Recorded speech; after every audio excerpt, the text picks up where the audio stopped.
오늘 나눌 말씀의 제목은 음주와 그리스도인입니다. 우리가 술 문제를 어떻게 생각해야 되는가? 어떻게 생각하면 오늘 말씀은 강단에서 선포될 수 있는 아주 지극히 뻔한 말씀이라고 이야기할 수 있겠습니다. 말 그대로 술 마시지 말자는 거예요. 우리가 그리스도인으로서. 근데 왜 그래야 되는가 우리가 알아야 되겠죠.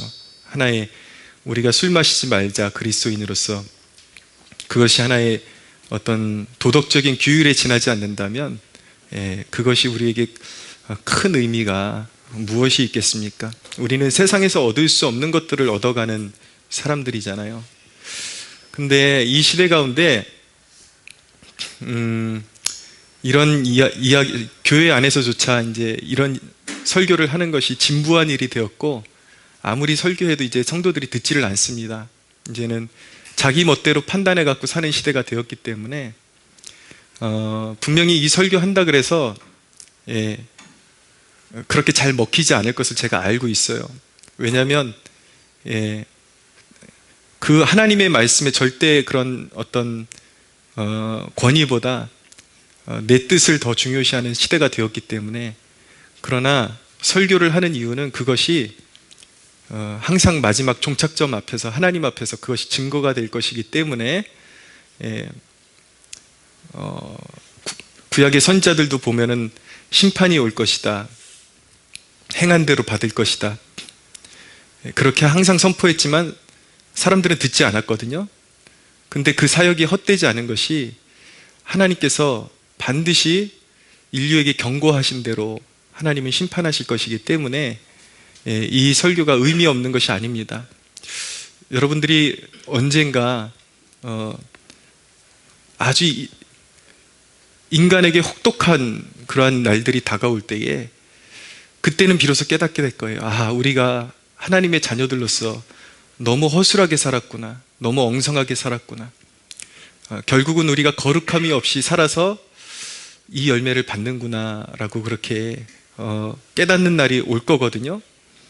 근데 가장 귀한 것은 부드러운 마음을 가지고 왜 하나님께서 그런 명령을 주시는지 깨닫고 여러분들에게 버리라고 요구하는 것들을 제때 버리는 것이 하나님의 백성들이 누릴 수 있는 가장 큰 축복임을 믿으시기 바랍니다.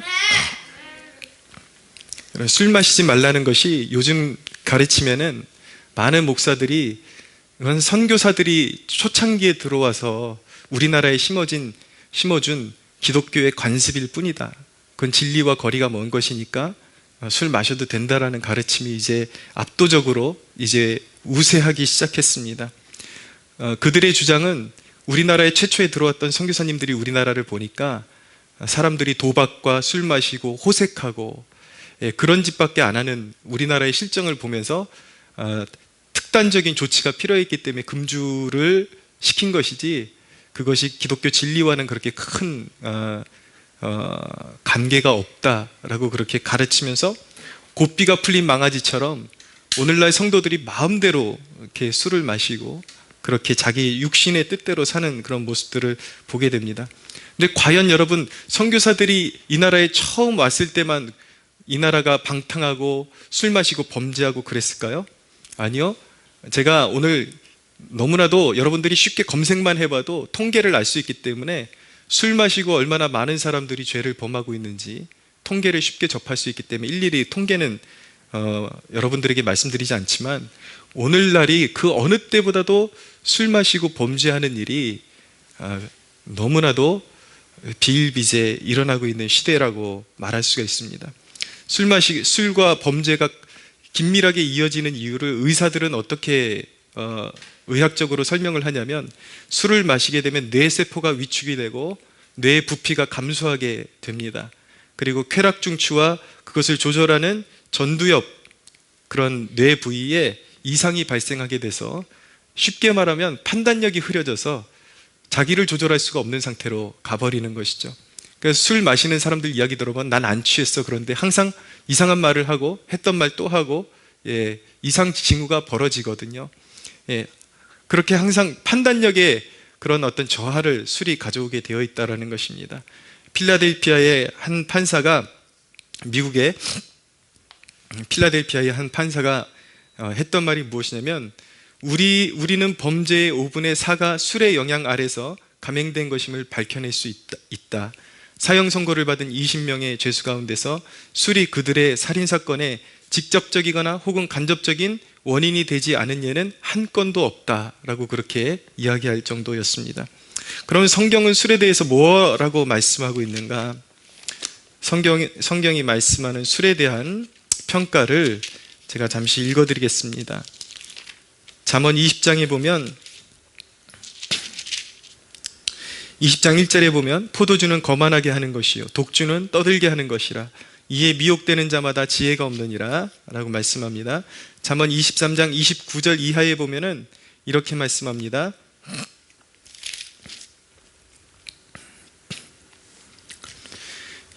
재앙이 누게 있느뇨? 근심이 누게 있느뇨? 분쟁이 누게 있느뇨? 원망이 누게 있느뇨? 까닭 없는 상처가 누게 있느뇨? 붉은 눈이 누게 있느뇨? 술에 잠긴 자에게 있고 혼합한 술을 구하러 다니는 자에게 있느니라. 포도주는 붉고 잔에서 번쩍이며 순하게 내려가나니 너는 그것을 보지도 말지어다.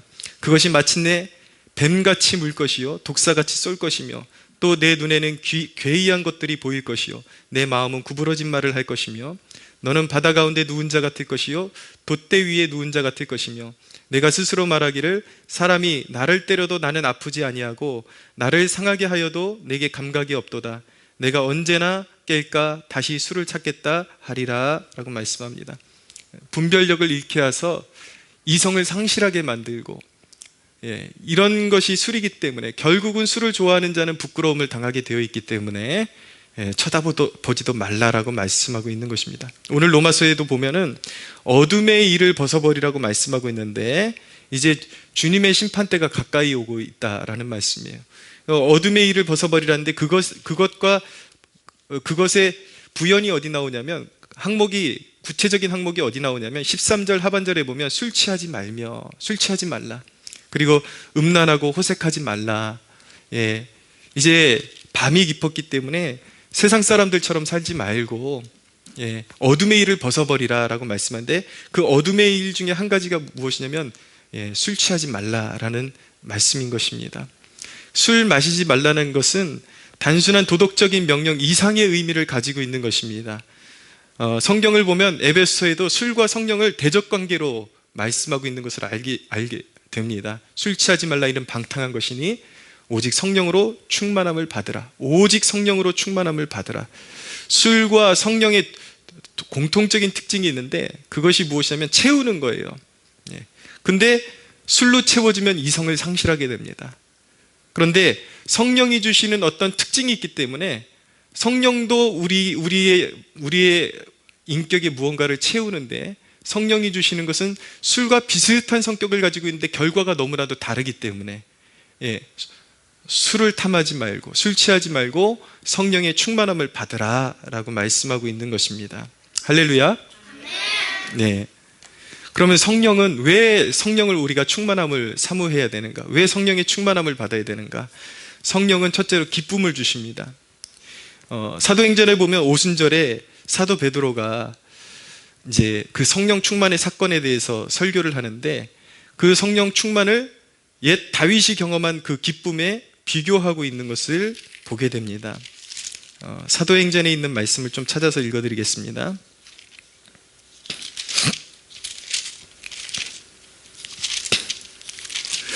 사도행전 2장 25절에서 28절에 보면 이렇게 말씀합니다. 다윗이 그를 가리켜 이르되 내가 항상 내 앞에 계신 줄을 배웠으며 나로 요동하지 않게 하기 위하여 그가 내 우편에 계시도다.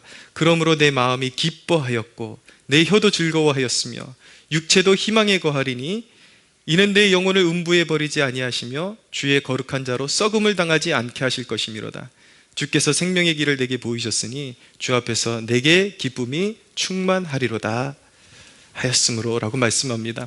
그러니까 오순절에 성령이 부어지는 사건은 죽음의 권세를 이기시고 부활하신 예수님이 부어주신 사건인데 다윗이 그것을 미리 보고 성령 안에서 예수 그리스도께서 죽음의 권세를 이기시고 그 부활의 선물을 우리에게 주실 것을 보면서 기뻐했다라는 것이죠. 그러니까 성령이 오시면 우리 안에 그 부활의 능력, 부활의 기쁨이 충만하게 이루어지게 되는 것입니다. 계속해서 사도행전을 보면 빌립이라는 사람의 전도를 듣고 회심한 사마리아 사람들 마음에 큰 기쁨이 있었다라고 말씀하고 있습니다.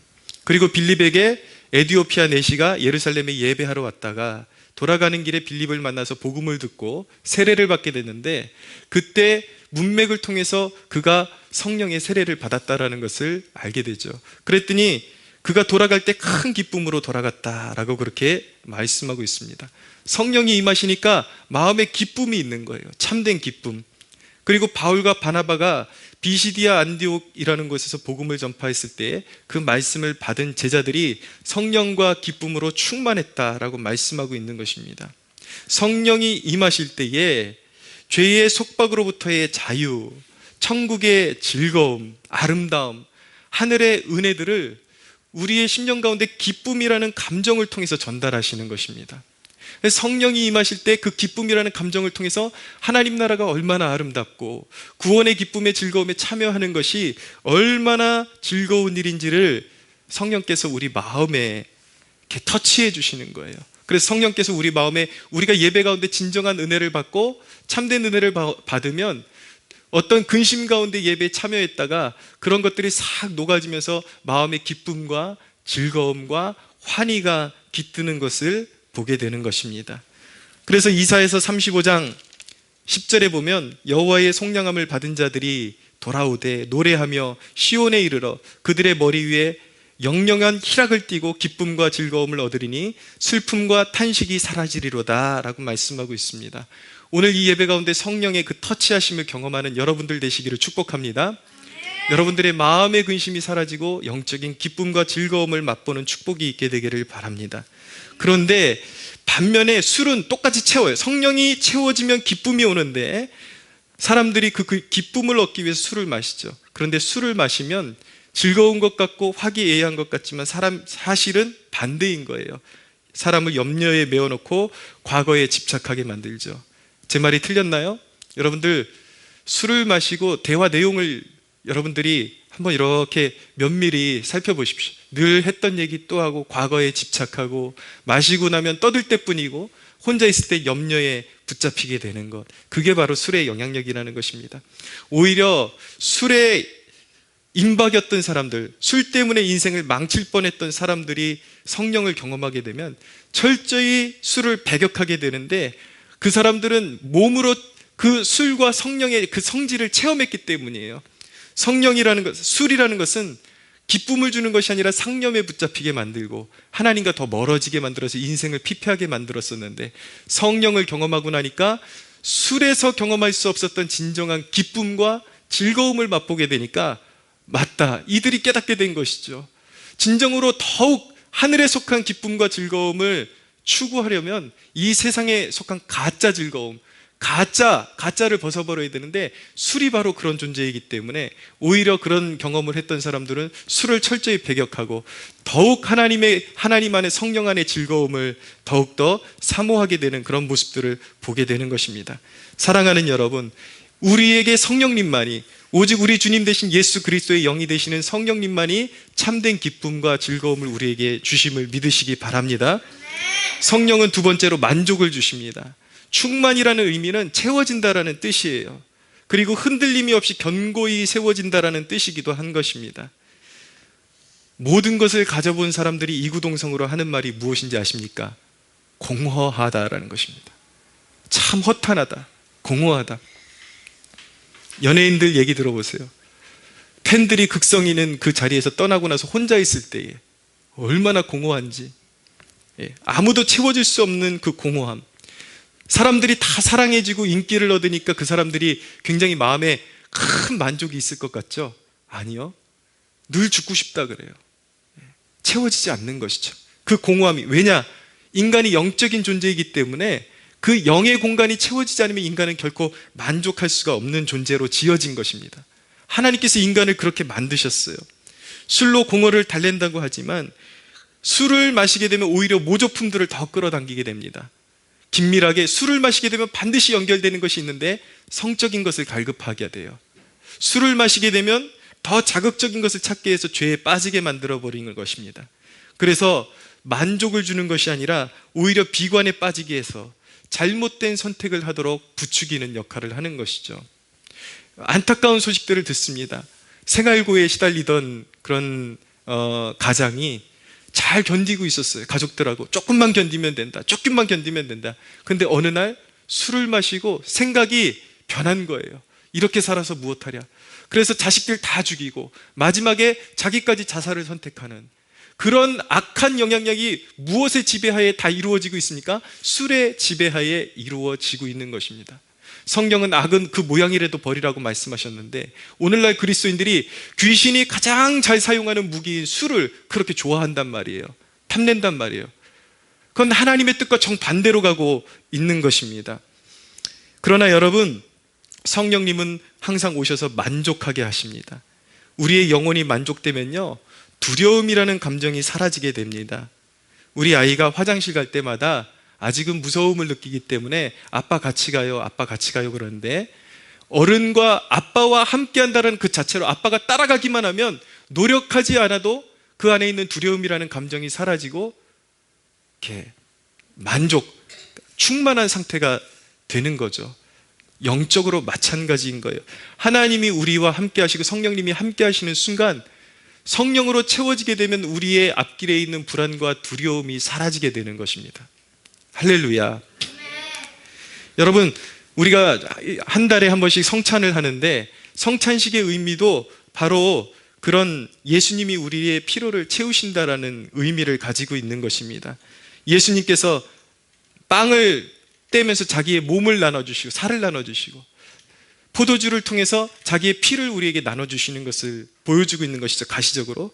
그것이 의미하는 것은 우리가 죄로 인해서 지불해야 될 값을 다 주님이 지불해 주신다라는 것입니다. 할렐루야. 예, 우리의 영육의 피로를 주님이 채워주신다라는 의미를 가지고 있습니다. 주님은 성령으로 오셔서 우리의 영혼을, 비인 영혼을 채우십니다. 완전한 것으로 채우십니다. 두려울 때 하나님을 의지하면 충만케 해주셔서 두려움이 사라지고 염려가 사라지게 되는 것이죠. 그런데 여러분, 우리가 한 가지 분명히 알아야 되는 것은 무엇이냐면 충만은 기도 생활에 비례한 것입니다. 기도하지 않고는 충만할 수 없어요. 우리가 충만을 원한다면 우리는 기도의 사람이 되어야 하는 것입니다. 불행한 사람들은 기도보다 술을 더 선택하기 때문에 항상 비참한 신세를 면하지 못하는 것입니다. 우리가 정말 하늘의 것으로 채워지기를 원한다면 하나님은 이미 우리에게 약속하셨습니다. 주님은 우리가 영원히 목마르지 않는 생수를 주시겠다고 약속하셨습니다. 할렐루야. 기도는 이미 약속된 것을 끌어오는 거예요. 왜 이미 약속된 것을 우리가 맛보지 못하는가? 기도하지 않기 때문인 것이죠. 사랑하는 여러분, 염려와 근심이 몰려올 때 술을 찾지 말고 기도의 자리로 나와야 함을 믿으시기 바랍니다. 왜냐하면 성령님만이 진정한 만족을 주시기 때문이에요. 세 번째, 성령님은 확신을 주십니다. 로마서 8장 14절은 무릇 하나님의 영으로 인도함을 받는 사람은 곧 하나님의 아들이라 라고 말씀하고 있습니다. 성령님께서 우리의 앞길을 인도하시고 확신 가운데 우리와 함께 하시고 우리를 위해서 일하심을 알게 하신다라고 가르쳐주고 있는 것입니다. 구약성경에 보면 한나라는 여인이 아이를 갖지 못한 그 응어리와 아픔을 가지고 있었는데 인간의 힘으로는 도저히 아이를 출산할 수 없는 그런 육체적인 한계를 가지고 있었는데 하나님 앞에 절박한 기도를 드린 후에 평안을 가지고 집으로 돌아갔습니다. 왜 그녀가 기도를 절박하게 하고 나서 평안을 가지고 집으로 돌아갔을까요? 확신을 얻었기 때문인 것입니다. 이건 기도하는 사람들만이 알 수 있는 거예요. 기도하다 보면 성령이 임하실 때에 어떤 확신을 주시는데 그 확신이 왜 중요한가? 성령께서 주시는 확신 후에는 항상 하나님이 어떤 일을 행하시기 때문인 것입니다. 할렐루야. 네. 제가 드리는 예화들은 항상 우리가 개척교회고 아직은 이렇게 자립으로 나아가는 그 과도기 가운데 있기 때문에 하나님께서 우리를 다스리시는 방식이 있고 그런 텀이 있어요. 그런 시즌이 있기 때문에 제가 드리는 간증이라는 것을 염두에 두시고 들어주시기 바랍니다. 우리는 한 달 한 달 정말 하나님께서 기적적으로 재정을 공급해 주시지 않으면 이 교회를 지탱해 나갈 수가 없는 그런 상황입니다. 전도지 하나 뽑는 것도 어디서 하나님께서 강권적으로 재정을 불어주시지 않으시면 전도지가 떨어지면은 전도지를 우리는 뽑아낼 수가 없는 그런 상황이에요. 그런데 우리의 필요에 이제까지 하나님께서 부족한 적이 한 번도 없도록 그렇게 도와주셨습니다. 요 최근에 전도지를 새로 뽑았는데 저게 어떤 스토리가 있는 것이냐면 전도지가 이제 다 떨어지고 있었어요. 이전에 한 우리가 10,000장 정도 뽑았던 게 이미 이제 다 나눠주고 다 동나고 있었는데 그때 이제 이제 다시 새롭게 뽑아놔야 되는데 마음에 한편에 이제 염려가 있었지만 그것을 하나님께 맡겨드리면서 어느 날 제가 하나님 이 전도지가 완전히 떨어지지 않고 바로 새로 뽑아서 이어질 수 있도록 그렇게 사용할 수 있게 해달라고 제가 기도드렸는데 그 기도 중에 하나님께서 성령님께서 제 마음 가운데 깊은 감동을 주시면서 그 기도를 연락하셨다라는 분명한 응답과 사인을 저에게 주셨습니다. 확신을 주셨어요. 근데 그 일이 어떻게 이루어질지는 전 몰라요. 아무것도 몰라요. 그냥 하나님께서 허락하셨다라니까 며칠 내로 채워지겠구나 그렇게 믿고 감사하면서 기다리는 것이죠. 근데 한 이틀 후에 정말 오랜만에 저희랑 영적으로 교제하는 지인분이 전화가 왔어요. 갑자기 우리랑 식사의 교제 나누고 싶다 그래서 식사하러 나갔는데 화기애애하게 식사의 교제를 나누고 헤어졌습니다. 그게 끝인 줄 알았어요. 근데 우리 형편 어렵다 그런 얘기 하지 않았어요. 그런데 그분이 마음에 감동이 있어서 얼마간의 액수를 우리에게 후원을 해주셨더라고요. 그래서 하나님이 응답해 주셔서 바로 정말 그 전도지가 끊어지기 전에 전도지를 다시 인쇄할 수 있는 그런 축복을 우리가 받고 우리가 계속해서 전도를 끊이지 않고 할 수 있는 그러한 은혜를 하나님께서 우리에게 베풀어 주신 것입니다. 할렐루야. 단적인 하나님의 확신이 우리에게 어떤 작용을 주시는가에 대한 단적인 이것이요 한 번의 경험이 아니라 우리가 무수하게 우리의 삶의 모든 순간순간마다 우리를 하나님께서 이렇게 인도해 오신 것입니다. 불가능이 있지만 그 불가능 앞에 인간적인 불가능은 우리에게 아무것도 아닌 것이에요.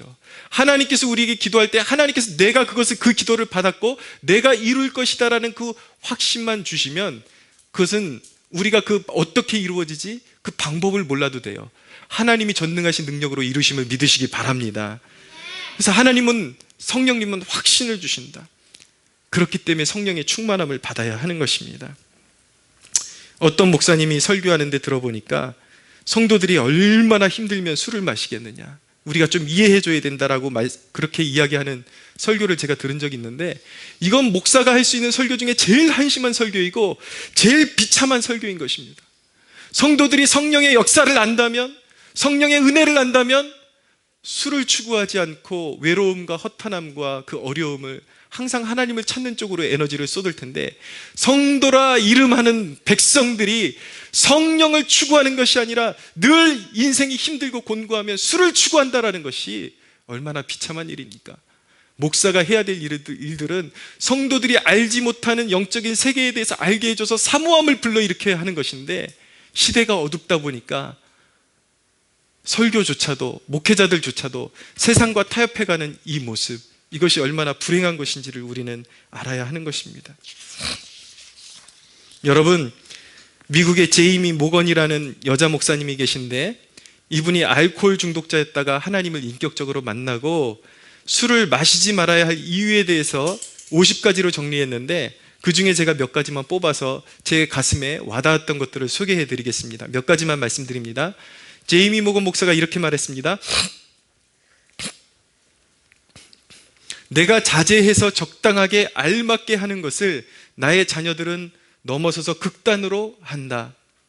불신자들도 자신들이 술 마시지 말아야 한다는 것을 안다. 한 손에는 성경을 들고 다른 한 손에는 맥주를 드는 것이 그것 때문에 실족한 사람들에게는 혼란을 주는 모순이 된다. 나는 술이 내가 예수를 닮게 만들었어라고 말하는 사람을 단 한 번도 보지 못했다. 알코올은 위조품으로 거짓된 평화를 준다. 알코올은 정말 많은 결혼을 망쳤다. 하나님은 거룩하시다. 알코올은 아니다. 알코올과 기도는 하나 될 수 없다. 섞일 수 없다. 적당히 술을 마신다고 적당하게 포르노를 시청하고 적당하게 마약을 먹고 적당하게 간음을 하는 것은 어떻게 생각하는가?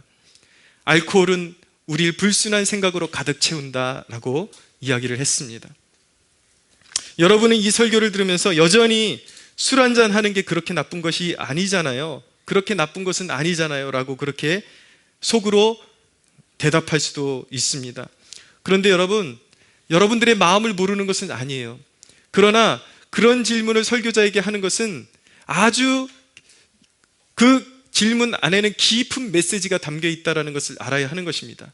그런 질문을 하는 것은 여러분이 어쩌면 진정한 것을 여전히 맛보지 못했거나 하나님이 주시는 진정한 진리를 맛보지 못했거나 아니면 여전히 추구하지 않고 있다는 메시지가 그곳에 담겨 있는 것입니다. 생각을 해보세요. 여러분, 술은 짝퉁이고 짝퉁 기쁨이고 성령이 주시는 것은 참된 기쁨이라고 말씀드렸어요.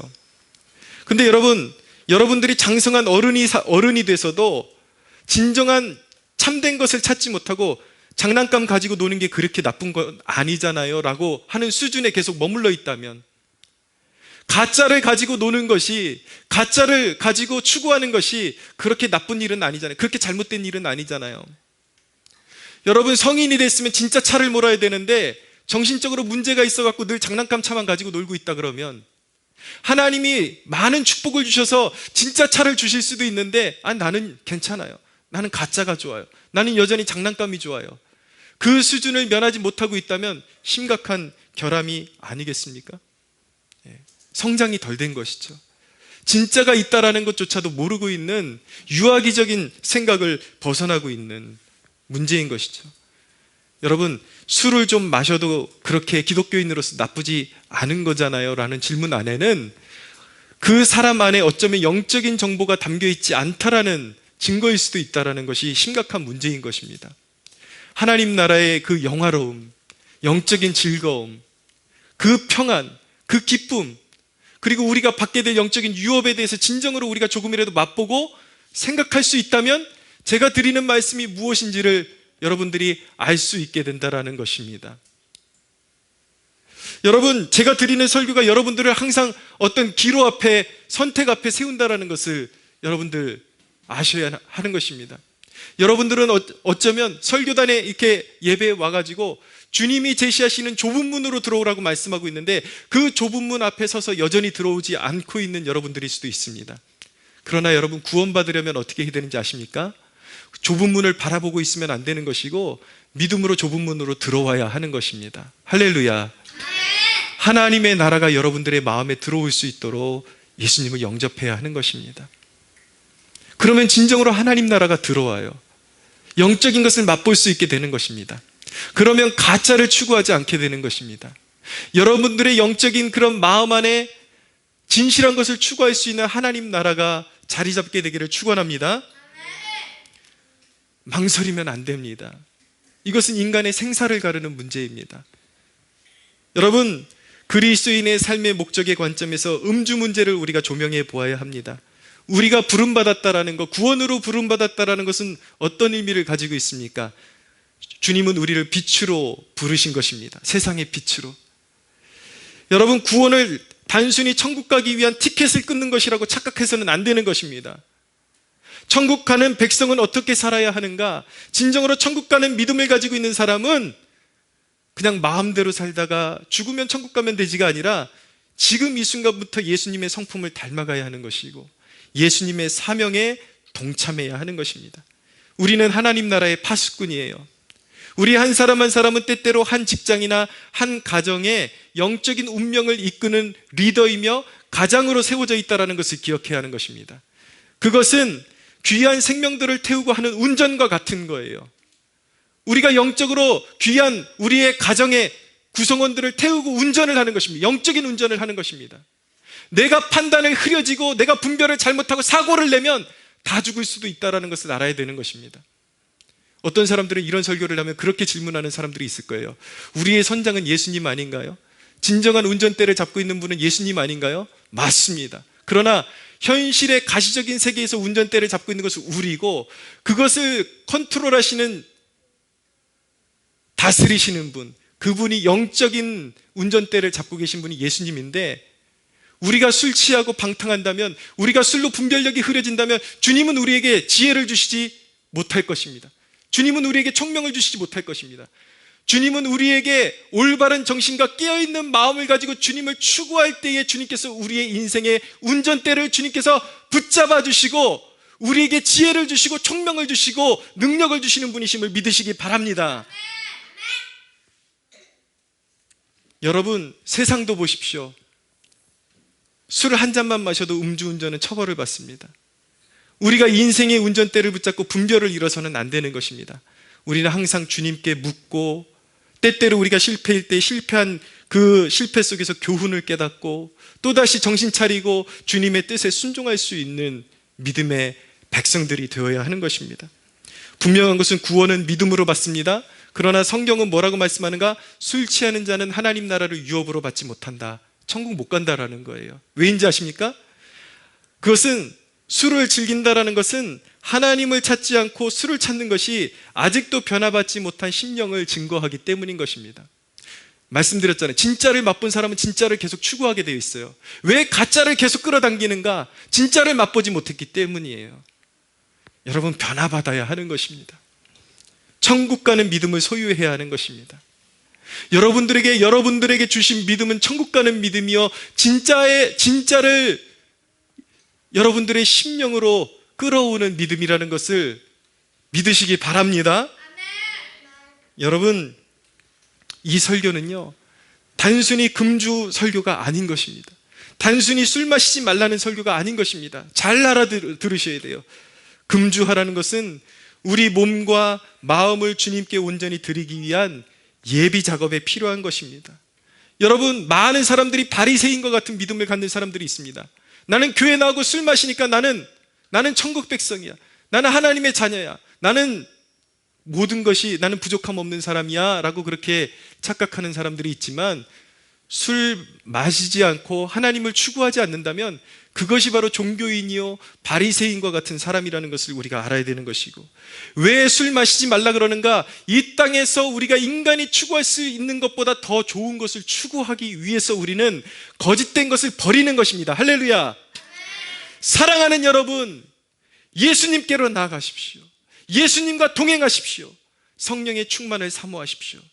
여러분, 예수님만이 우리에게 진정한 평안, 진정한 즐거움, 진정한 기쁨, 만족, 그리고 확신을 주실 수 있는 유일한 분이심을 믿으시기 바랍니다. 가짜를 추구한다는 것은 지나간 때로 족한 것입니다. 우리가 믿지 아니한 때에 우리가 추구하는 것으로 족한 거예요. 더 이상 가짜를 추구할 필요가 없는 것입니다. 사랑하는 여러분, 죄를 끊고 성령으로 채움을 받으십시오. 여러분들의 몸은 거룩한 성전입니다. 할렐루야. 믿는 자의 몸은 하나님의 성령이 거하시는 성전인 것입니다. 여러분이 거룩할 때 하나님이 인도하십니다. 여러분들이 거룩할 때 하나님이 싸워주십니다. 전능하신 하나님이 함께 하십니다. 여러분들이 거룩할 때 주님의 길을 보이십니다. 하나님이 부르신 영광스러운 목적을 위해서 살아가는 저와 여러분들 되시기를 예수 그리스도의 이름으로 축복합니다. 우리 하나님께 영광의 박수 올려드리겠습니다.